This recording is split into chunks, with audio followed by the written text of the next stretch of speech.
বাবু, আমার বুকের উপর একটা কিস করো না জান। ছি ম্যাম, এসব কি বলছেন? তোমাকে বলছি বুকের উপর কিস করতে। আগে ওইখানে করো, তারপর নাভিতে করবে। ম্যাম, এগুলো ঠিক না। আমি তো আপনার অফিসের সামান্য একজন কলিগ। আপনি সব কি বলছেন আমাকে? তোমাকে কিস করতে বলছি, তুমি করবে কি না? এত কথা বাড়াও কেন?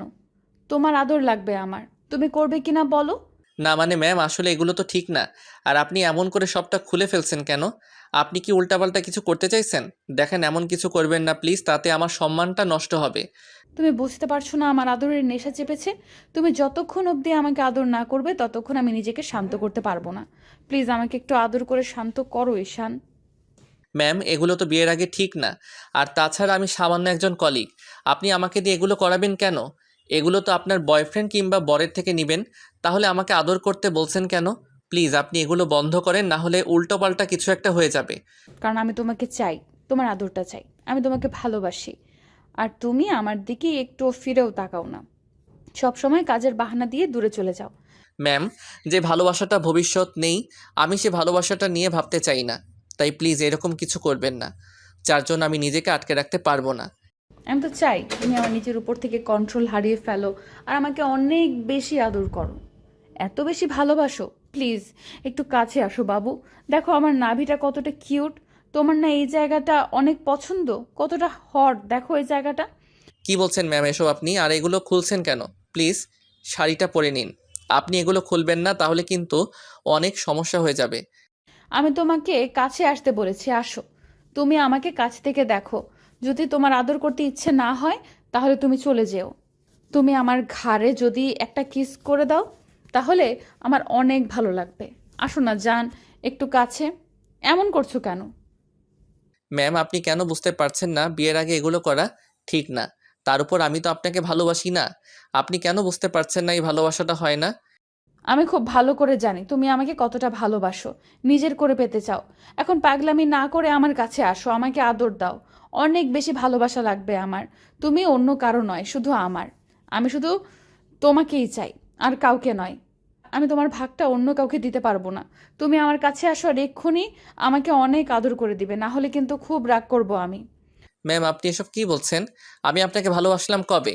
আর আমি কোনো পাগলামি করতেছি না। পাগলামি আপনি করছেন। বিয়ের আগে যেখানে এগুলো করা সম্ভব না আর এসব করা অন্যায়, সেখানে আপনি এগুলোই করতে চাইছেন। আর আমি আপনাকে কোনো আদর টাদর করতে পারবো না। প্লিজ এগুলো বন্ধ করেন। তুমি খুব ভালো করেই জানো আমি কতটা রাগী একটা মেয়ে। তুমি যদি এখনই আমাকে আদর না করো তাহলে কিন্তু আমি অনেক বেশি কান্না করব। আর আমি জানি তুমি আমার চোখের জলটা সহ্য করতে পারো না। কেন জানি আমাকে মেনে নিতে পারছো না, আমার কাছে আসতে চাইছো না। জানি না, প্লিজ আমার কাছে আসো, একটু আদর করো আমাকে। আমি নিজেকে আটকে রাখতে পারছি না, শান্ত করতে পারছি না। তুমি অন্য মেয়েগুলোর সাথে কথা বলো, যেটা আমি মেনে নিতে পারি না। আমি তোমাকে বারণ করি, বোঝাতে পারি না। তোমাকে আমার লাইফে ভীষণ প্রয়োজন। তোমাকে বলেছি কলিগ মেয়েগুলোর সাথে কথা বলবে না, তুমি তাদের সাথেই বেশি কথা বলো। কেন বুঝতে পারো না তোমাকে ছেড়ে আমি দূরে থাকতে পারছি না? তোমাকে বোঝাতে চেয়েও বোঝাতে পারছি না যে তুমি আমার লাইফে কতটা প্রয়োজন। ম্যাম, আপনি কেন পাগলামি করছেন বলেন তো? এগুলো কি ঠিক বলেন? বিয়ের আগে আপনি রাগের মাথায় এরকমটা করছেন, কিন্তু রাগটা যখন কেটে যাবে আর আমাদের মাঝে যদি হুটহাট করে এরকম কিছু হয়ে যায়, তখন আপনি বুঝতে পারবেন আমরা কত বড় ভুল করে ফেলেছি। তাই এমন কিছু বলবেন না প্লিজ। আমি এসব করতে পারবো না। তুমি খুব ভালো করেই জানো আমার মধ্যে কতটা মায়া। একটা মেয়ে পারে একটা ছেলেকে নিজের মায়ায় ফেলতে, নিজের ভালোবাসায় আটকে দিতে। তুমি চাইলেও এখান থেকে যেতে পারবে না যতক্ষণ না আমি তোমাকে যেতে দেই। আর শোনো, আমি জানি তুমি আমাকে কতটা ভালোবাসো, তাই প্লিজ ন্যাকামি করো না। আমি তাহলে সেই কষ্টটা সহ্য করতে পারবো না। প্লিজ জান, আমার কাছে আসো, একটু আদর করো আমাকে, দেখো তোমারও ভালো লাগবে। আপনার কি আমাকে দেখে এরকম বাজে ছেলে বলে মনে হয় যে আমি বিয়ের আগে আপনার সাথে এগুলো করব? তার মানে তুমি আমাকে বিয়ে করতে চাও তো? আচ্ছা ঠিক আছে, বিয়ে তো আমরা করবই, কিন্তু আগে একটু রোম্যান্স করি। এখন তুমি আমাকে একটু আদর করো, আমরা পরে বিয়ে করে নেব, কেমন? তার জন্য আব্বু আম্মুকে রাজি করাতে হবে, তাই প্লিজ তুমি এরকম করো না শোনা, একটু আদর করো আমাকে। ম্যাম, আপনার কি মাথা খারাপ হয়ে গেছে? কিসব উল্টাপাল্টা কথা বলছেন? আপনি জানেন না এগুলো করা কতটা বাজে? আর বিয়ের আগে যদি এসব করি, তারপর যদি উল্টাপাল্টা কিছু একটা হয়ে যায়? উল্টাপাল্টা হবে মানে? তুমি তো এখন উল্টাপাল্টা করতে চাইছো না। তুমি সামান্য একটু আদর করতে পারছো না আমাকে? ঈশান, কিচ্ছু হবে না, বিয়ের আগে এগুলো এখন স্বাভাবিক বিষয় হয়ে গেছে। গার্লফ্রেন্ডকে তার বয়ফ্রেন্ড আদর করতেই পারে, এটা কোনো ভয়ের বিষয় নেই।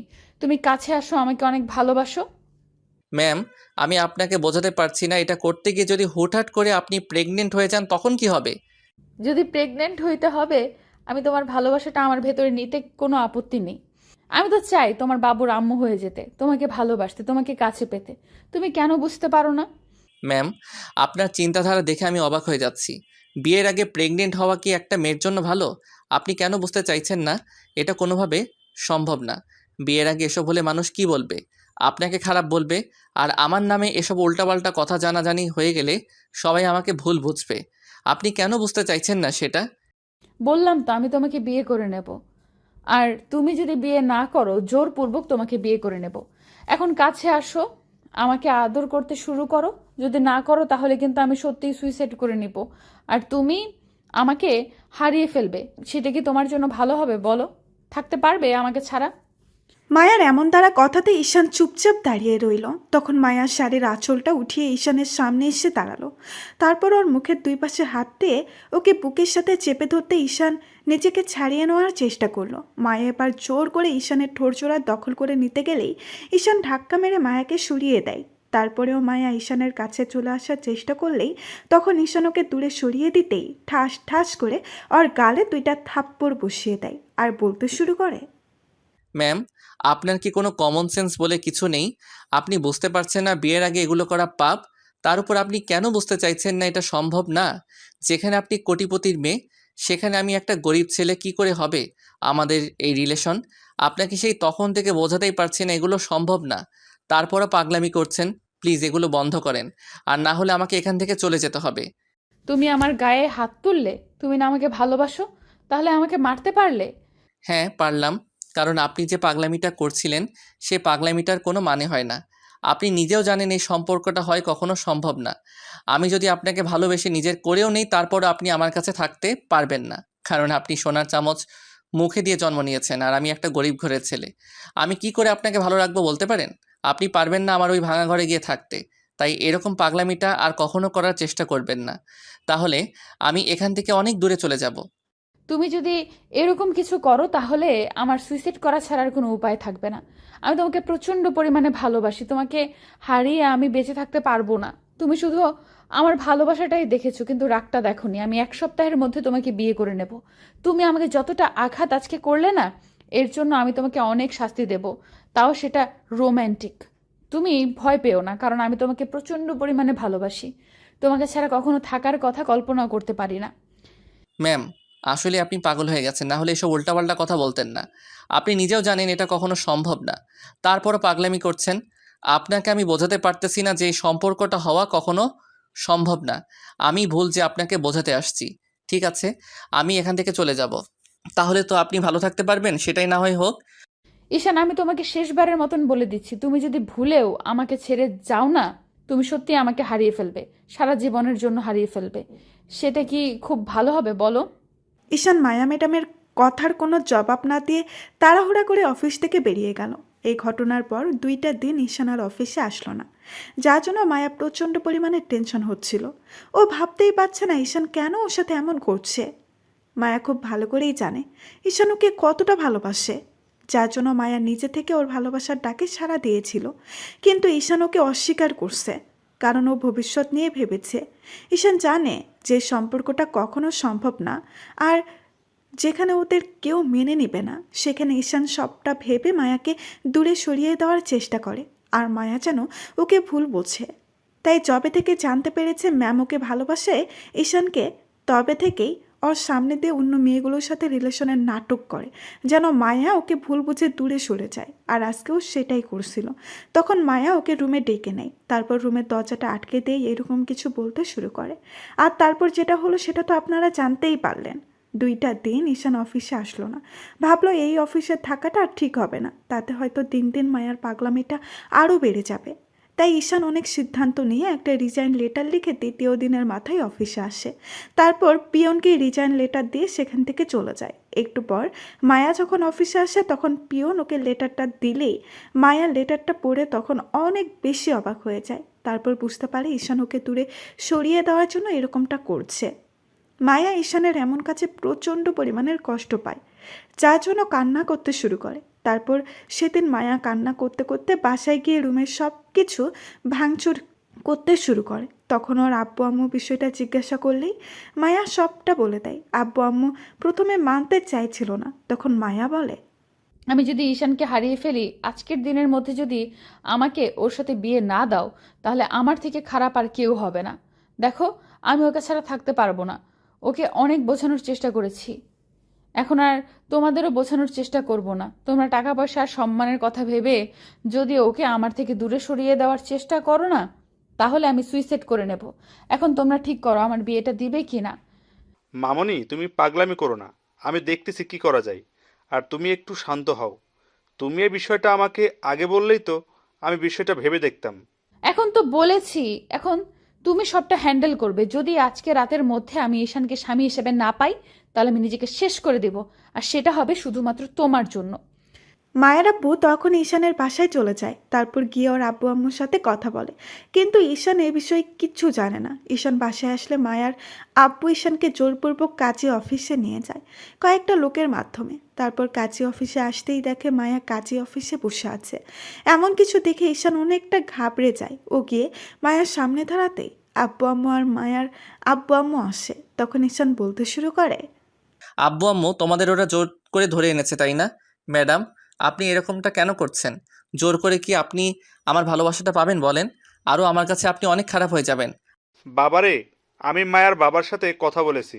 মায়ার বাবা প্ল্যান করে এমনটা করেছে। তোকে বললে তুই সহজে রাজি হতি না। আর মায়া প্রচণ্ড পরিমাণে পাগলামি করছিল। আজকে তোকে না পেয়ে তুই নাকি অফিস থেকে রিজাইন দিয়ে আসছিস। সেজন্য সুসাইড করতে গেছিল। তোকে না পেলে নাকি নিজেকে শেষ করে দিবে বলছিল। ওর আব্বু অনেক রিকোয়েস্ট করেছে, এমনকি আমার হাত পায়ে ধরতে গিয়েছিল। তুই মেয়েটাকে বিয়ে করে নে। আমি জানি তুই ওকে ভালোবাসিস। দেখ কি হবে সেটা পরে দেখা যাবে। মায়া বলেছে আমাদের কাছে কখনো কিছুই চাইবে না। আর তুই যেটা বলবি ও সেটাই শুনবে। তুই এখন প্লিজ পাগলামি করিস না। তুই রাজি হবি না ভেবেই মায়ের আব্বু তোকে জোরপূর্বক এখানে উঠিয়ে এনেছে। আর মায়া বলেছে আজকের মধ্যে তোকে না পেলে নিজেকে শেষ করে দেবে। নিজের ভালোবাসার মানুষের এরকম একটা কথা শুনে ঈশান চুপ করে রইল। কাজী এর মাঝে মায়াকে কবুল বলতে বললে মায়া কবুল বলে দিল। মায়ার আব্বুর রিকোয়েস্ট করতে ঈশানও বিয়েটা করে নিল। সাথে সাথে মায়া ঈশানকে চাপটে জড়িয়ে ধরল আর কান্না করে দিল। তখন ঈশান ওকে আলতো করে জড়িয়ে ধরে মাথায় হাত বুলাতেই লাগলো। সবাই কাজী অফিস থেকে বেরিয়ে গেল। তখন ঈশান বলতে লাগলো, আর কত পাগলামি করবেন বলেন তো? কম তো করলেন না, আর শেষ পর্যন্ত আজকে জোর করে উঠিয়ে এনে বিয়েটা করলেন। তাহলে সেদিন ঠিকঠাকভাবে আমাকে আদরটা করলেই হতো। এতদিন আমরা প্রেম করতাম, আজকে জোরপূর্বক তোমাকে বিয়েটা করতে হতো না। তুমি আমাকে একটুও ভালোবাসো না, তাই না? আচ্ছা ঠিক আছে, আমি আর কখনো তোমার কাছে ভালোবাসাটা চাইবো না। শুধু তোমাকে দূরে হারিয়ে যেতে দিব না বলি বিয়েটা করলাম। তুমি আমাকে যত পারো কষ্ট দাও, তারপরও আমাকে ভুল বোঝো না প্লিজ। বিয়ে যেহেতু করে ফেলেছি, একটা না একটা সময় তো মেনে নিতেই হবে। কেন এখন মেনে নেবে না? নাকি তুমি আমাকে ভালোবাসো না বলো? বাসি তো, অনেক বেশি ভালোবাসি। কতটা ভালোবাসো? মায়ার কথাতে ঈশান ওকে ছাড়িয়ে নিয়ে তারপর ওর ঠোঁট নিজের দখলে নিল। 10 মিনিট পর ছেড়ে দিয়ে তারপর ওকে বুকের সাথে জড়িয়ে ধরে বলল, এই তো এতটা। আই লাভ ইউ পাগলটা। আই লাভ ইউ টু পাগলি। ধন্যবাদ সবাইকে আমাদের পাশে থাকার জন্য।